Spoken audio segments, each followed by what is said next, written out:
Welcome to Stream of Conscience, brought to you by Democracy for America, Fairfield County. I'm your host, John Hartwell. Our guests today are Jennifer Boyd and Erica Miller, who created Westport Food Revolution in 2010 because they were concerned about the nutritional values that their children were exposed to in Westport schools. They're working to bring fresh, whole, non-processed foods to school lunch programs, and they support foodless celebrations in the classroom, meaning keep those cupcakes at home. Jennifer is a licensed physician assistant in private practice who counsels clients on a broad range of wellness strategies and technologies, and she was featured in Amy Califa's recently published book, Lunch Wars. Erica is a marketing consultant and certified yoga therapist. Hello, Jennifer and Erica. Welcome to Stream of Conscience. Thank you. We interviewed Amy Califa a couple of months ago when her book first came out, Lunch Wars, and I'd known Amy for a while because of her film Two Angry Moms.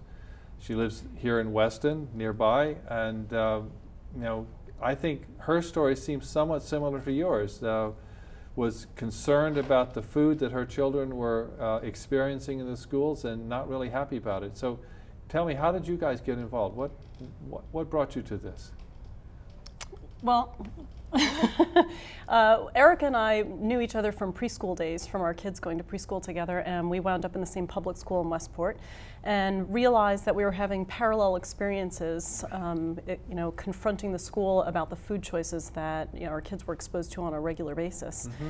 And one day we met in the gym and said, hey, you're kind of a like-minded person, and this is the experience I've been having. Can you give me some advice? And we started realizing, gosh, we're not having similar experiences, we're having the exact same experiences, hitting the exact same hurdles, and thought there's got to be a better way. If we're having this experience and there's got to be multiple moms out here feeling the same frustration, and in fact there were. So how many children do you have in the school? Right now I have none in the public school system. I had two. Okay. And I still have the kids. They're just not in the public school system. They're not in public schools. Okay. Erica, how about you? I have two. I have one in kindergarten and one in second grade. And what exactly were the frustrations that you were facing? There were two. The biggest frustration that I faced, because we bring our own lunch, is the exposure to foods in the classroom, especially during celebrations. So given a birthday party or Halloween or whatever they're celebrating at that moment, it always had to involve food.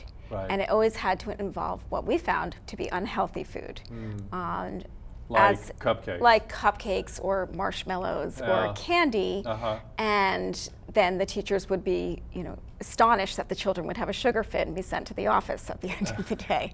So this is especially true, I think, with younger kids. Absolutely. Because small bodies with lots and lots of sugar, exactly. It can't be a good combination. Exactly, and some children celebrate the birthday in the same day. Therefore, you have a double celebration. So put that much sugar into a child's body, and right. it's a disaster. As mothers, and Jennifer and I we both shared the similar values.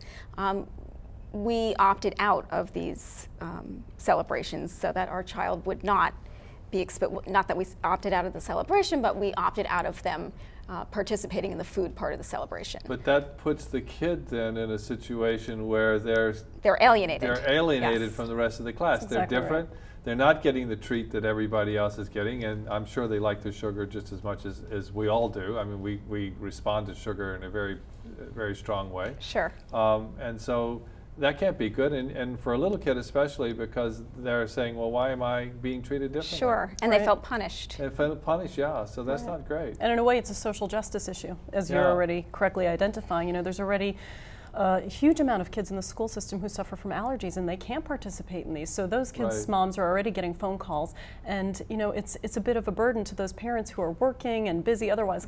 The phone is constantly ringing. We'd like to bring in the following food into the classroom, and your child can't participate. Can you provide an alternative? So you're always forced to find an alternative that's acceptable. It's not an easy thing to do. And so now we have people who are supposed to be teaching or managing a school are having to manage individual diets for children right. in activities that aren't necessarily educational to begin with. Right, and it's a huge amount of time and management issues for everybody involved, and it stops the classroom. You know, and I mean, we have a lot of paperwork as well. And the children have to go to the nurse because they're sick. That's where they to get their food. They have to go to the nurse for their like medically okayed food, which just sends the wrong message. It's healthy, wholesome food, and they have to go and pathologize it by visiting the nurse. So what happens in the cafeteria? Because you said that your kids are taking lunch, but most kids buy lunch. A lot of children buy lunch, and my children really view buying lunch as a privilege.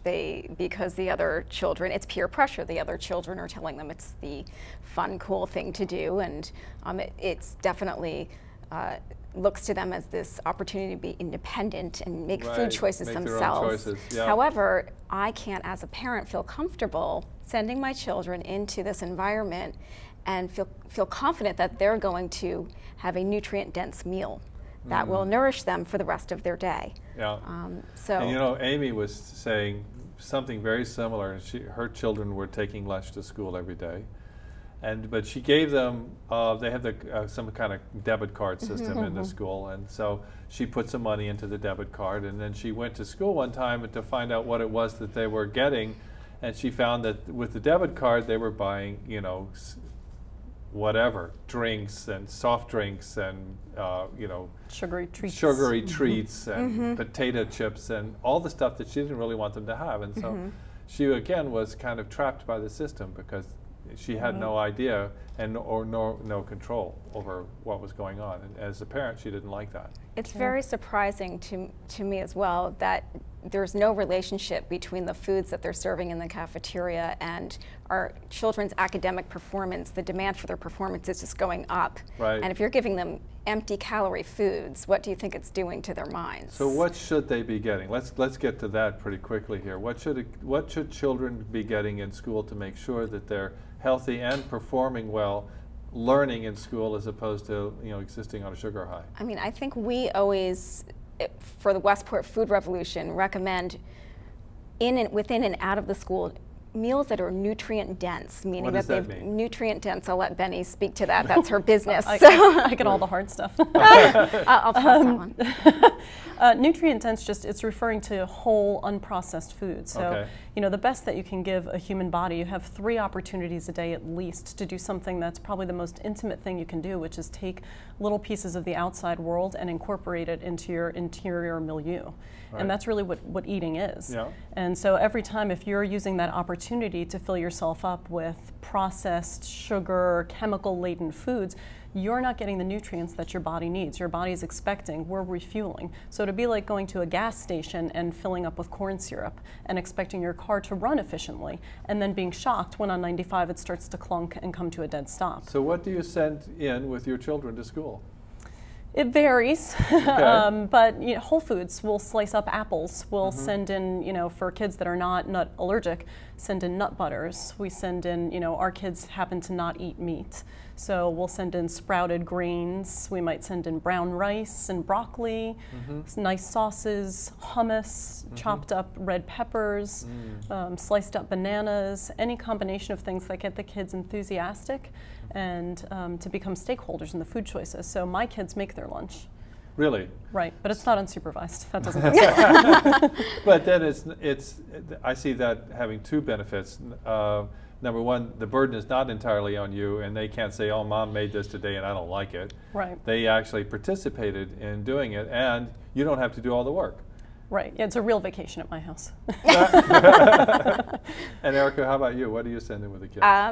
Similar to Benny, I send in carrots and hummus for a snack or part of their lunch. My son likes to have almond butter and honey on whole grain bread. For my daughter, that's a bit more of a challenge. She's a pickier eater, so it tends to be more just lots of snacks rather than one big meal.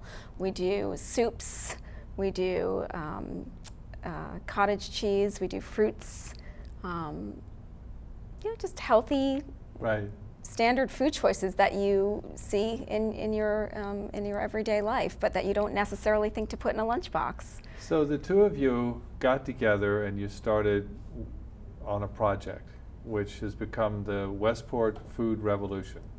Tell me what that really means. What is the Westport Food Revolution? Who's involved? Who's revolting here? It's just the two of us against the town of Westport. Truth be told, would you like to join? Sure, but my kids are well past school, unfortunately. That's okay, we could still use the creative juice. We do have a few other staple members, but it started with the two of us, and we started hosting events within the community to try to recruit ambassadors to what kind of reprogram. events? We did a screening of Amy Califa's film, Two Angry Moms. That was our first event that spearheaded our movement. And we followed that. That was followed with a panel of experts, including Jennifer, including John Tureen, who was in the film Two Angry Moms, and Amy Califa herself, who spoke, and a nutritionist was on the panel as well, who spoke to the questions and everyday problems that we see within our community. Okay. So we followed that up with what we realized early on is that the biggest problem in talking to the school system, we had been petitioning the school independently and coming up the same obstacles. The obstacle was when you got to pass the teacher, you know, pass the room mom, pass the teacher, you're constantly being handed off to the next person on the rung. And you'd make it to the principal, who was not unsympathetic, but would say things like, look, there's no support. We have a policy in place that says we're not supposed to bring these foods into the school classroom. However, we don't feel comfortable enforcing it. And when you say, why? Really? And yeah, I swear, you can't make this up. And the principal said the pushback from the parents is so significant that he fears them. I mean, that's really what he's telling me. It's uncomfortable. There's no support for enforcing our policy. And then when you go and talk to the parents, they say that they're uncomfortable enforcing what they know to be the right actions because the pushback from the kids. So you have this system, this federally mandated program that's actually being run by the kids. You know, the inmates are running the prison here. So, but we can't, you know, so what we decided in our movement is we need to get the education out to the moms. We need to empower the community to say, the science is there. Your intuition is actually correct, and you're empowered. You're the decider, as George Bush said. And so we decided we needed to be the change you want to see in the world. You know that I guess heard that before. I'm not the first one to say that. It was Gandhi. You got me.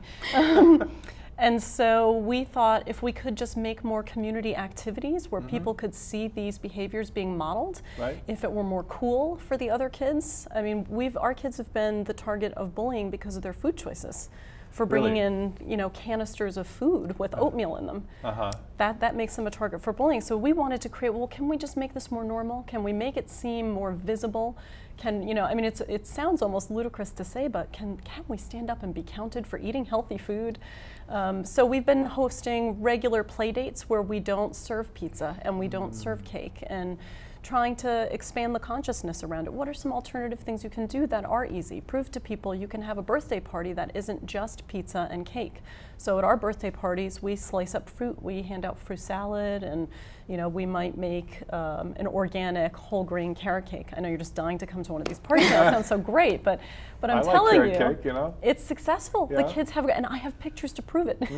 The kids are smiling and having fun. We just had a party 2 weeks ago where we handed out clementines and little packages of almonds, and the kids, there was nobody complaining. Now, how do you sweeten a carrot cake? With a good attitude. With a good attitude. Well, you can use agave. You can use stevia. There's wonderful cookbooks. Applesauce. You can use it. That's just an herbal supplement that happens to taste like 10 times sweeter than sugar. Or you can use applesauce. You can use maple syrup. But the deal is really you just have to lower whatever you're using. You have to use it minimally, and you really have to make sure the rest of your ingredients are good, and that's a small portion. Sometimes, you know, we would experience these events where the kids would get served a piece of cake that was like 2 times the size of their body. Well, that's what happens today. You go into any restaurant, and the portions that you get are so much larger than what you really need. And then there are other restaurants where they're not just larger; they're gigantic. It's the business model to all you can eat, put as much food on the table as they can, and you're thinking that this can't be good, but. We think it's madness, and we're teaching our kids that this is acceptable. So we're trying to all the way around model. And I think speaking to that portion size, when you feed somebody something that is, again, nutrient dense, they don't need that portion to feel hungry because they're nutritionally satisfied. Now, what about Green Halloween? I've heard that you did that last year and you're going to do it again. Tell me about that. How is it different from regular Halloween? In every way. In every way. Okay. Green Halloween is a national movement that was started out in California. In California. Okay. And Jennifer, a few years ago, became the first local sponsor for Green, well, it's not sponsor, but advocate for Green Halloween. And she was running it out of her home. And after we formed the Westport Food Revolution, we really thought this is a great opportunity. It fits into what we're doing to help educate parents and children on how to have celebrations like Halloween without all of the sugar and candy in a more eco-conscious way. So last year was our first public Green Halloween, and we partnered with the Westport Historical Society, which was a great venue for us. We had a really successful turnout, and we offered activities and alternative snacks for parents and children, trick-or-treating or not, to experience on Halloween. So if you were going trick-or-treating, they could stop by and grab a healthy snack, hummus and pitas cut out into pumpkins. And we have Green Halloween has a ton of national sponsors that offer healthy alternatives to candy for homes to hand out to trick-or-treaters. So it's just a really great educational forum for both parents and kids to learn how to celebrate in a more responsible way. So we know now what you want to do. You're reaching out to parents and to kids. Can you talk a little bit about how you do that? What's successful for you? What do you think other people should be doing if they wanted to engage in something like this? Well, we have a Facebook page, Westport Food Revolution. We hope that more people will find us through that avenue. Okay. And I have a consulting practice, which is boydwellness.com. And when I meet often, which is one of the main reasons why I started the Westport Food Revolution, I often meet moms who are looking for a better way, but there's just not enough community support for them. Right. So, I kind of funnel them through to this program and ask them to join, and then we get out on the soccer fields, and sometimes people will come up to us and say, oh, I see you're not participating in the soccer snack, you have your own, or you're not going to the ice cream truck after baseball, and that's interesting, we don't do that either. So that's a great moment to connect with other parents in the community. And then we post for things. We're trying to be green, so we try not to put flyers all over town. Right. But it's a challenge to get the word out. We want to let people know that we're out there, and that this is a movement that we are hoping all the stakeholders will really participate in and come up with their own events and have more play dates. We're hosting a film screening for an environmental film on November 12th, I believe. Is that right? November 16th. Or the 16th, possibly both. We'll get back to you on that. And that's a movie called Yurt, which is Your Environmental Road Trip. And so again, it's just so we're taking all these. Y-E-R-T. Yes, exactly. Okay. Not like the Y-U-R-T. Dirt home. Not the huts. Right, not the hut. So we're just trying to bring more opportunities to the community to live in a conscious way and spread it word of mouth and post it and get the word out. Do you have an email list, or people I'm sure can? We have a website. You have we have a website. We have a distribution list, and at each of our events, we always have a sheet for people to sign up and give us their email address so that we can keep them informed on upcoming events. Erica created a great website for us. It's called westportfoodrevolution.com. Very imaginative, I know. How'd you come up with that name? Well, we wanted people to find us, so. It helps to keep it simple. Absolutely. Yeah. And it's working. So you've been doing a lot of local events. Yeah. And do you feel like you're making any headway here with the kids, with the moms who are in your cohort? I do. I think part of it is it's not measurable. Some of these things are not quantifiable, but I think holding the space, having these events allows more people to kind of explore their interest in this in a safer way. They're not going through the process that we went through, as feeling like you're alone in the world and you're up against the system. They know that there's support out there. We've met some incredible people that have really become very involved in the movement and are great advocates in their schools, because of course Westport has, I think, 5 elementaries.